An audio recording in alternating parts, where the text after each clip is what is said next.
drag racing is America's most popular spectator sport.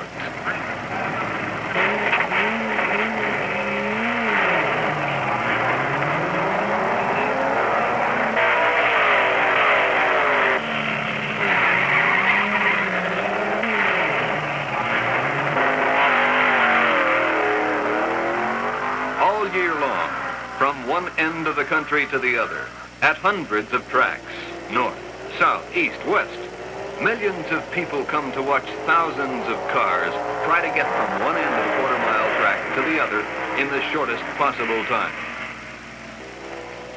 seemingly by making as much noise as they possibly can.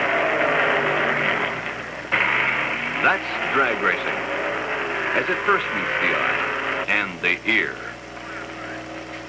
Streaks of color roaring past with deafening noise and eye-smarting, nostril-pinching clouds of smoke and fumes.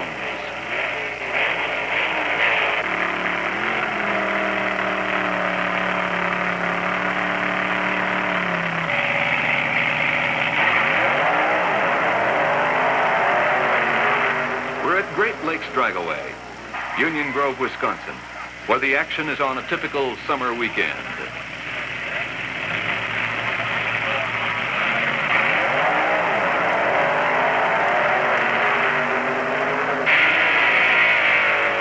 We can show you what it's like to gaze down the track at 100 miles an hour with our camera mounted on one of those spidery-looking dragsters.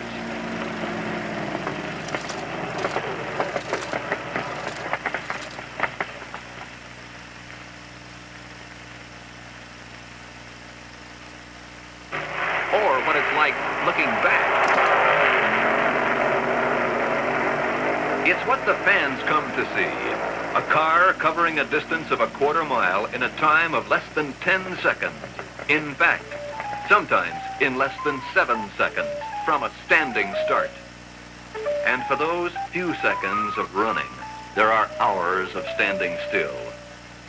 Working in the pits, taking apart, and putting together again.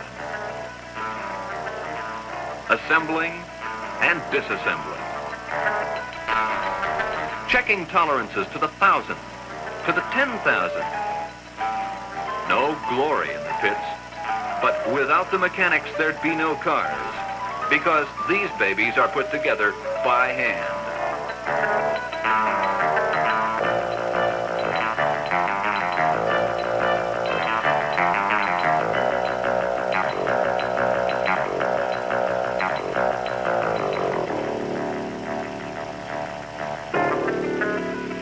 From early in the morning, through the day, and on into the night, by the torches of their own exhausts. Lights, camera, action.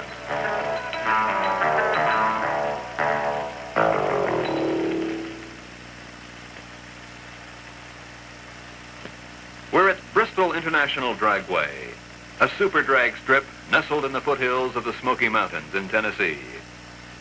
It's the site of one of the 10 big races that determine the national championship. We're here early. The track is deserted. The stands empty. But not for long. True drag racing fans, and there aren't any other kind, come early for the time trials. And the cars come early too. 400 to 500 cars per event. Mostly of the stock class, meaning not too different from what you'd find on a dealer's showroom floor. And their drivers, the youngsters who make up the bulk of the entries, sacrifice lunch and girlfriend to test their gear ratios and fuel mixtures again and again. No car ever seems to arrive ready to go.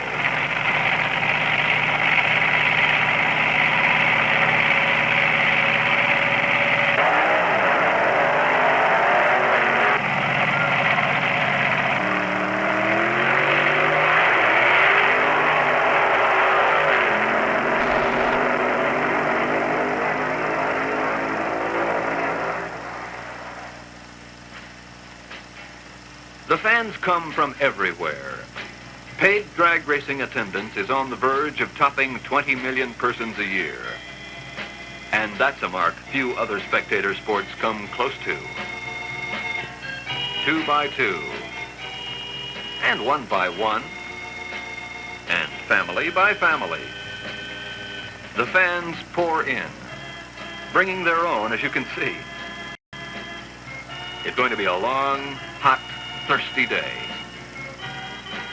On the whole, it's a young man's sport. The average age of the spectators is just under 23 years. A recent survey showed that 40% of the crowd at the big national events were college educated. The survey also turned up 594 different occupational titles, from priests to professors, from physicians to baseball players.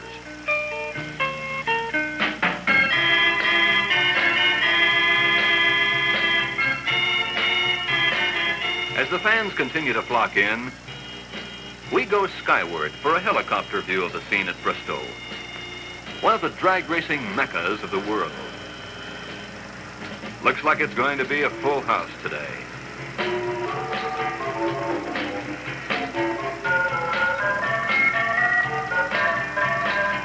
The drivers pilot the cars to fame and fortune, but the unsung heroes are the men in the pits.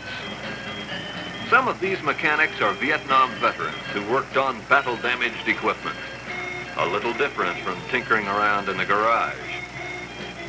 Drag racing attracts the serious interest of automotive engineers, Detroit included, and a whole flock of lubrication, fuel, and parts makers who find out what their products can do under the most demanding conditions.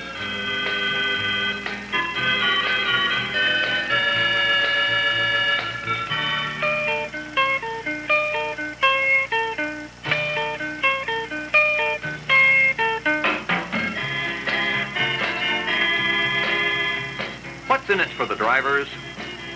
A top pro can clear $150,000 a year in a sport that used to offer no prize money at all.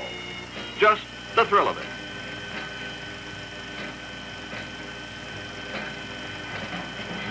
Those were the old days. And not necessarily the good old days. When you hitched your car to a truck and drove 800 miles to Michigan just for some local race on a beat-up track. And there wasn't even room at the end of the track to turn around, and you had to spin.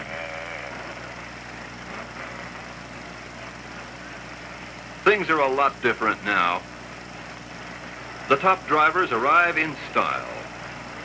Their cars are delivered in trailers like thoroughbred horses. Champion fuel dragster Don Prudhomme knows his car from inside out. Has to. These vehicles are worth $15,000 to $20,000 apiece. They get tender, loving care and very close safety inspections. Into the staging area they come, the famous drivers and the famous cars, carrying nicknames as familiar to drag racing fans as Johnny U and O.J. are to pro football fans. Names like Big Daddy Don Garlitz, Don the Snake Prudhomme, and his arch rival, Tom Mongoose McEwen, and Dick Harrell, Mr. Everything, and the American Hot Rod Association Driver of the Year in 1969. Binoculars in the control tower keep a constant eye on things below. So does John Lundberg, the famous voice of drag racing, as familiar a sound at the track as the roar of the engines themselves.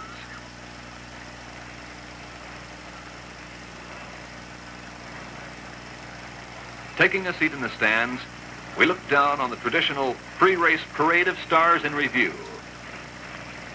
This is the last time today they'll creep along at this speed. The automobiles aren't the only frames that catch the eye.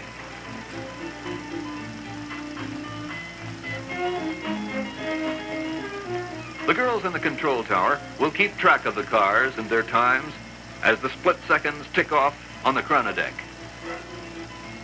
No handheld stopwatch would be quick enough to measure these speeds, where 1,000th of a second can mean winning or losing. No, that car hasn't flipped its lid. You can tell a funny car by its fiberglass body that flips up over the frame like the top of a cigarette box. As the cars are lined up, last-minute adjustments are made to flame suits.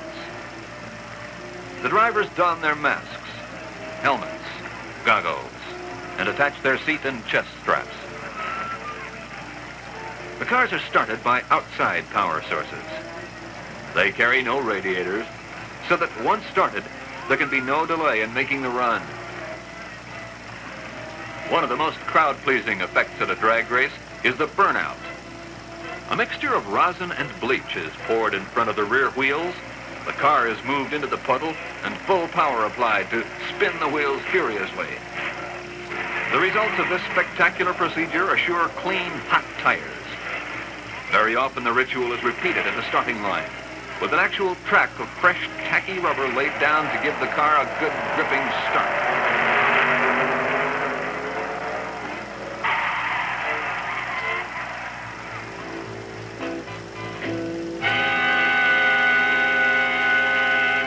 Any funny car worth its salt should be able to get from 0 to 200 miles per hour in no more than 7.5 seconds. With that kind of acceleration, its automatic transmission doesn't last very long. After 3 runs, it needs rebuilding, as does the motor after maybe 5 or 6 runs. And sometimes they don't even last 1 run. Dragsters as a class are something else. They have no bodies at all, just spidery frames with bicycle wheels up front and enormous tires in the rear. Set way back on the frame, supercharged engines, each generating more than 1,500 horsepower, consume up to 3 gallons of nitromethane-based fuel in a quarter-mile run.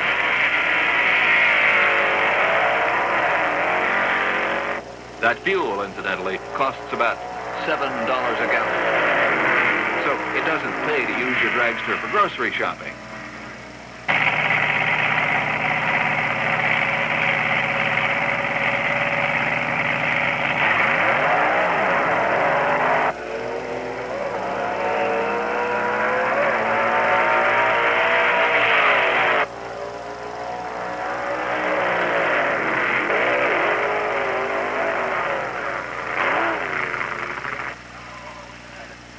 The skies over Bristol had threatened rain all day, and it finally came.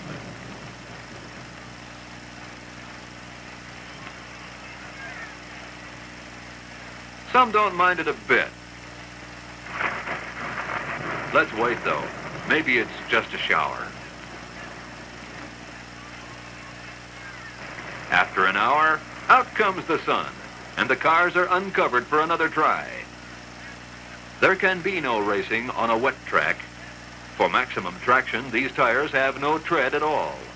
Hence their nickname, slicks. Tow cars are pressed into service to help dry the track. Some of these paint jobs cost over $1,500.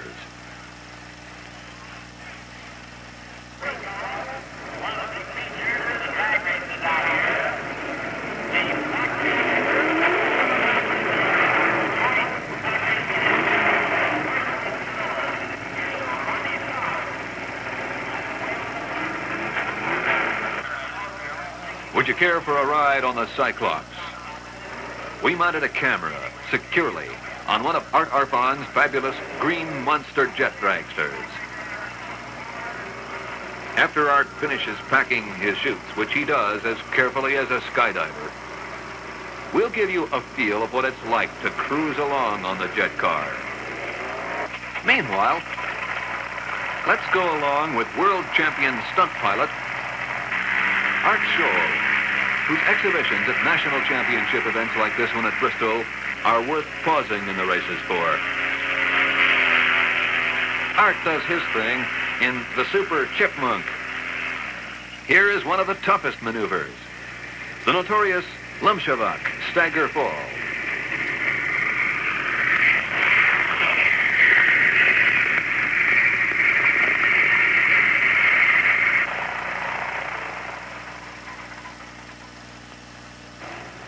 The Waukesha Brothers Odyssey Turbonique dragster is capable of flying, too.